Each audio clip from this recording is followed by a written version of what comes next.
welcome back to Women Think Bigger. Today, we're going to talk about opening a new era of entrepreneurship for 2026. So, if you really want to do things differently this year in your business, and I don't mean just surface level changes or changing some limiting beliefs here and there, I'm talking about really completely changing the way you relate to your business to have new results that feel way more powerful and way more aligned with you, then stick around because today we're going to talk about what is your roadmap to get there and be so proud of yourself by the end of 2026. We're going to talk not only about how to change your revenue, but really how it feels to run your business again for way more powerful and aligned results. So, as you know, 2026 carries a very specific energy that is very different to the previous years. And I talk about this more in depth in another video where I explain how we are collectively switching from an energy of survival mode to thriving. But there is really something special about this year where we can really harness this fresh energy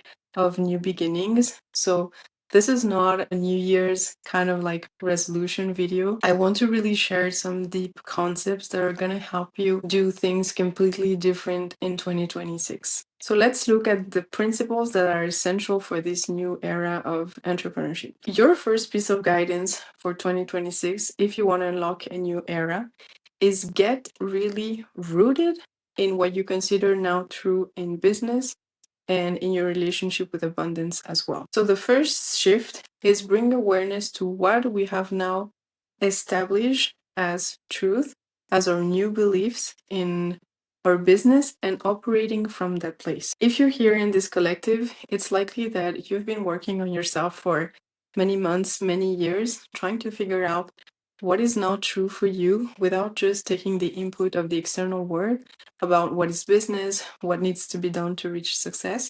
And I'm sure you've been cultivating how you want to do things differently and what you want to believe.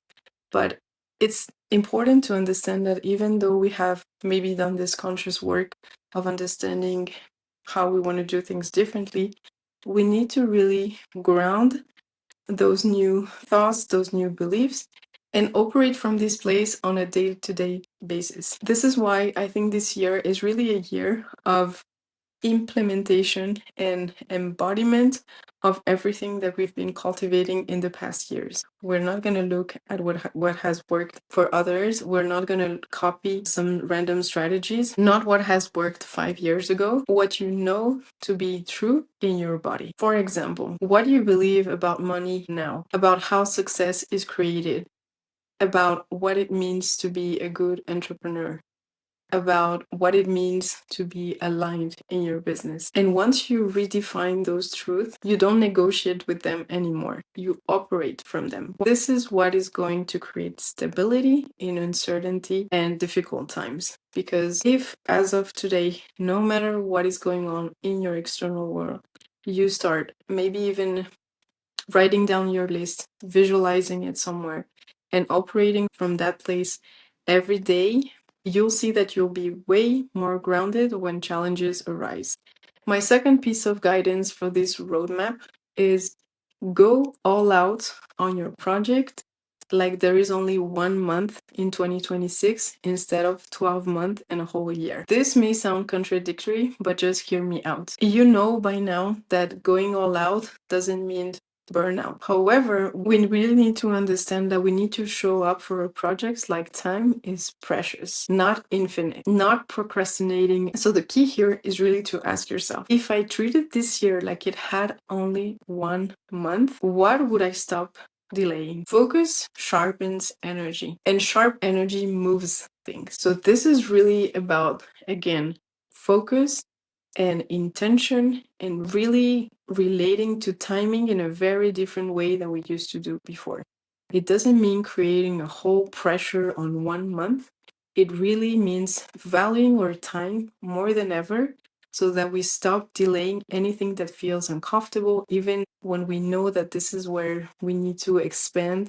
We need to stop or at least tone down this resistance by understanding how timing is precious and starting to act on our ideas. And as a consequence, the third piece of guidance is focusing on the energy of expansion, physical and mental expansion versus doing more. Expansion means a lot of different things, but ultimately it means letting yourself expand on what is easy and also what is not easy for you to handle. So on what's easy, it can be expanding on acting on your ideas more quickly, reaching out to more people, letting yourself fully shine.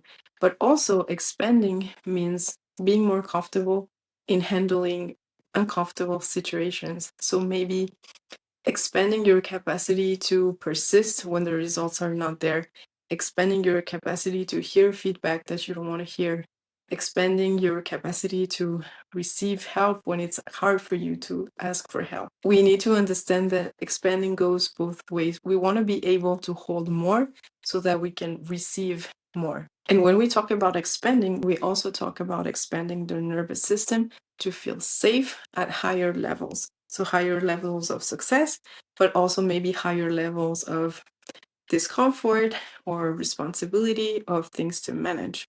We want to be able to hold more and the nervous system to follow this next level ascension. The fourth piece of guidance that I have is ask yourself constantly, what do you need?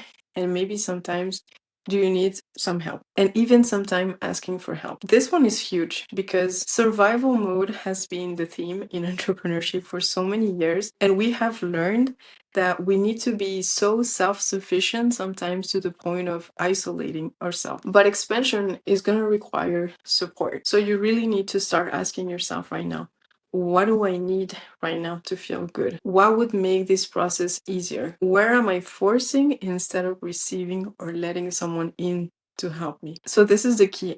Give yourself the permission to ask either yourself or others for guidance, for rest, for support, for deep conversations to clarify where you're going. This is not a sign of weakness. We don't need to be self-sufficient to the point where we forget to give ourselves what we need to grow. And our intuition is always going to know what we need, whether this is something that we can give ourselves or whether we need to ask for more support in our external environment. And the fifth and last point is going to be really embodying alignment as an entrepreneur, surrounding yourself with other entrepreneurs or other type of content that match the level of alignment that you want in your life. Because alignment is not just a concept, it's really a practice. Alignment is how you choose your clients, how you price your offer, how you communicate, how you rest. And it ultimately becomes way more easier when you're not doing everything alone. So seek entrepreneurs, seek leaders, seek people, podcasts, content, anything that it's aligned with valuing depth over speed, coherence over performance, sustainability over hustle. Your environment is the one that stabilizes your nervous system or keeps you in survival mode. So you need to be really choosing wisely. You need to embody alignment as much as you can, and you need to surround yourself with people that resonate with this type of frequency. So I hope these 5 keys resonated with you. Again, this is really crucial if you want to open a new era in your life, a new era in your business, in entrepreneurship for 2026. Again, don't treat this as a New Year resolution exercise. This goes much more deeper. And I'm sure that if you're here, you have a deep desire to break some cycles and do really things differently to the next level this year. So take some time to reflect on those concepts, maybe journal on them. And obviously, if you want to share of how this is resonating, any questions that you may have, you can drop them in the comments. But really, it's important to take charge this year and to really take some key concepts to a daily practice, even if it's 1 or 2. And even if you still go back and forth sometimes, you need to be really grounded and clear about what you really want to invite in your life next year. And obviously, if you're connecting with those topics and you want to dive deeper, the links to my program are in the description below. And especially if you have a business, I encourage you to look at the program Rise, which is a 30-day email journey to help you with mindset shifts and key journaling practices to help you shift things in your business and navigate this energy. So if that calls to you, don't forget to check it out. And as always, thank you for being here. And I really hope to see you in another episode very soon.